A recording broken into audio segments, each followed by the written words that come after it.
Okay, so I'm just going to do a few reasons why the doctrine of double effect can be seen as a good way of justifying moral actions. So, reasons why it is helpful when we're making kind of decisions about actions being morally right or wrong, etc. Okay, so the first reason is because it gives a little bit more flexibility to your kind of moral decision making process, more so than a lot of other theories, because it allows you to kind of take into account the intention behind the action as well as the act itself in order to make a judgment about whether it's kind of good, bad, etc. So it's not just focusing entirely on consequences and it's not just focusing entirely on intent. Focusing too much on kind of the reason why you choose an action, whether it adheres to a set of rules like in Kantianism or the consequences of your action, and the amount of utility that's brought by them, like utilitarianism does, can lead you into kind of like problem areas, because of the fact that there's no flexibility in those rules. There are kind of, whilst there might not be moral absolute acts in utilitarianism, there is a kind of an overall moral absolute of trying to bring about the most utility, trying to create the maximum amount of happiness, etc. And that principle should be applied to all situations. The doctrine of double effect and natural law allowing for that gives us some flexibility here. So we're not just looking at whether this act follows the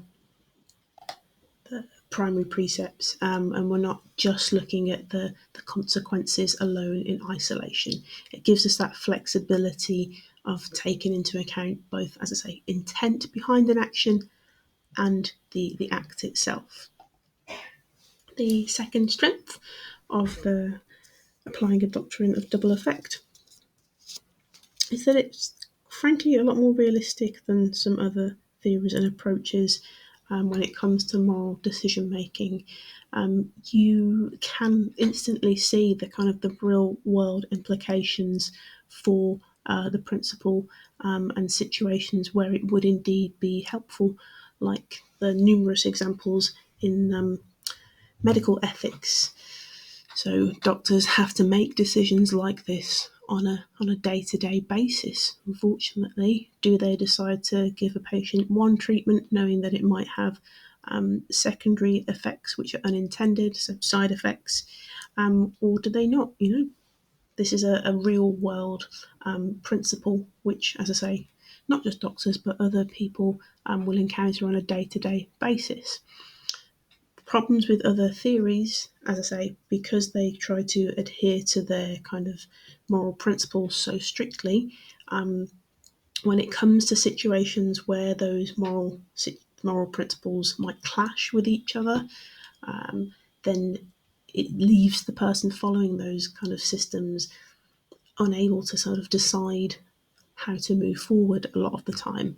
So, for example, if you're following the principles of utilitarianism, and there are two things that you need to choose between, both of which it would appear at least bring about the same amount of utility in the world, then it could be difficult to decide between the two.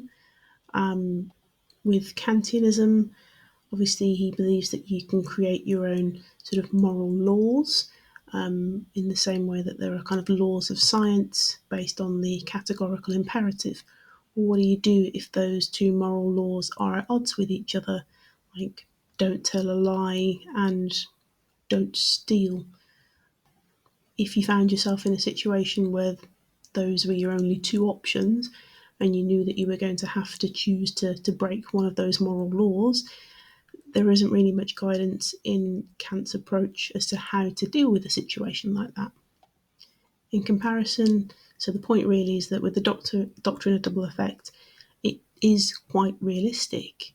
It acknowledges the fact that we do get into real world situations where we have to make a choice and we know that there will be potentially some negative consequences to those decisions. Which leads me on essentially to my third strength of the doctrine of double effect. As I say, sometimes you are in a situation where you have to make a choice and there is no choice. There's a bad choice, and another bad choice, and you have to pick something. You have to pick a way forward. You have to make a decision. Else risk causing even more harm by not making a decision, which in actual fact is a decision in and of itself. So sometimes we can feel a bit like frozen in indecisiveness because obviously we don't want to, we don't necessarily have the intent to cause harm to people, but we acknowledge the fact that we might be in a situation where all of the possible outcomes, all of our choices will lead to harm being caused to someone in some way. The doctrine of double effect helps us, I guess, in those circumstances by kind of allowing us to say, yes, there will be some negative consequences to this, but my intentions are good. I'm doing it for the right reasons, and I am, based on my assumption going into it, seeing that the likelihood is going to be there will be more positive than negative in the decision that I've chosen, and so, or at least an equal amount, and so it is the right thing to do.